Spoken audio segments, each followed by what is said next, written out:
So you and Councilwoman Tabatha Taylor, a plan, introduced legislation to revamp Shreveport's marijuana laws. How come? Look, I want to start with a story. About 10 years ago, I was appointed to represent a young African-American man, about 18 years old, who was playing Xbox in his apartment complex. The police knocked on the door doing a knock and talk, which is where they come to your door and have no warrant. They were let in. They found a little roach of marijuana on the coffee table. They charged 3 young men, all black, with marijuana possession. As the appointed lawyer for one of the men, I begged the prosecutor to dismiss the charge or do something to avoid giving him a criminal conviction.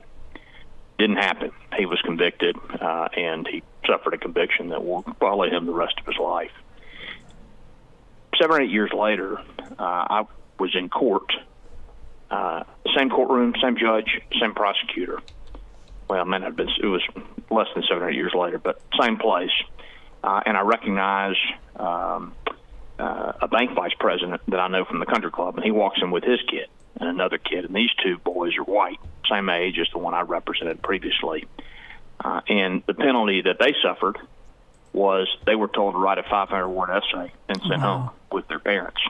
And so that really, that experience for me really caused me to think twice about the way we enforce laws against marijuana possession.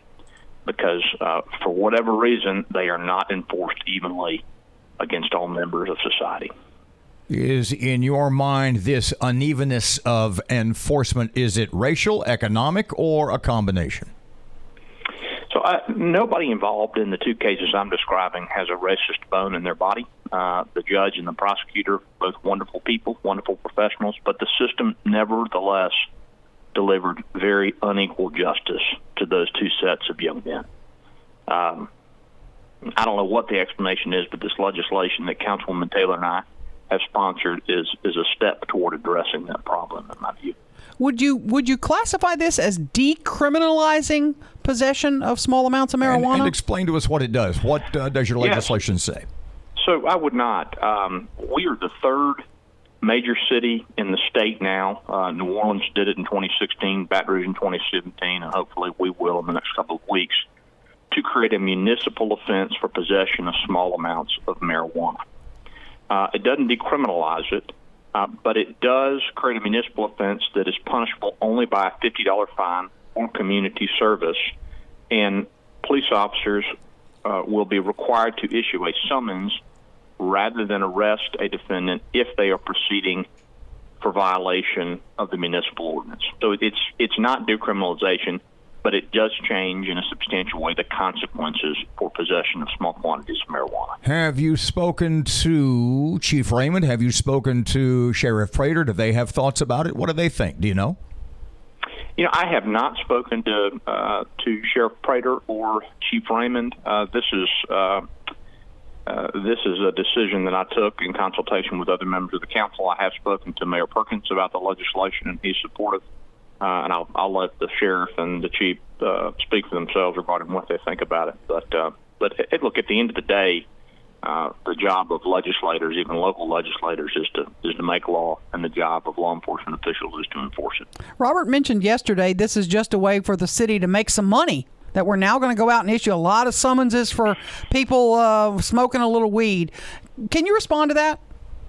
Yeah, that is not my intention, and I do not think that's what's going to happen. If you look at what has happened in New Orleans and Baton Rouge over the past 4 years following their enacting municipal ordinances, the number of arrests for marijuana possession and the number of prosecutions for marijuana possession has dropped very substantially. So making money is in no way a part of the motivation or intent. Let me rephrase my statement, try to make me sound a little smarter.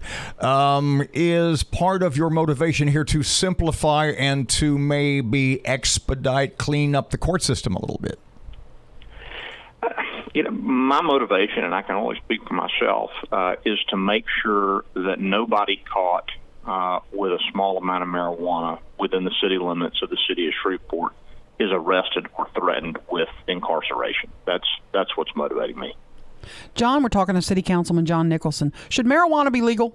If I were a member of the state legislature, I would, do at the state level what we're trying to do with marijuana at the city level. I would make it an offense that does not carry the threat of jail time. As I said on Facebook yesterday, I think there are real risks to abusing marijuana. I don't take it lightly. I don't want anybody else to take it lightly. But I do think we need to move in the direction of not using the criminal justice system as our first response to drug addiction. It's just not the most effective way to deal with the problem. But not in favor of going the Colorado route. I'd like to see what our experience is with this legislation before I take a position on that. And of course, if I never find myself in the state legislature, and I have no reason to think that I will, that won't ever be my decision. Do you have support in the council? Are you expected to pass? I'm confident that this will pass based on the conversations I've had, yes.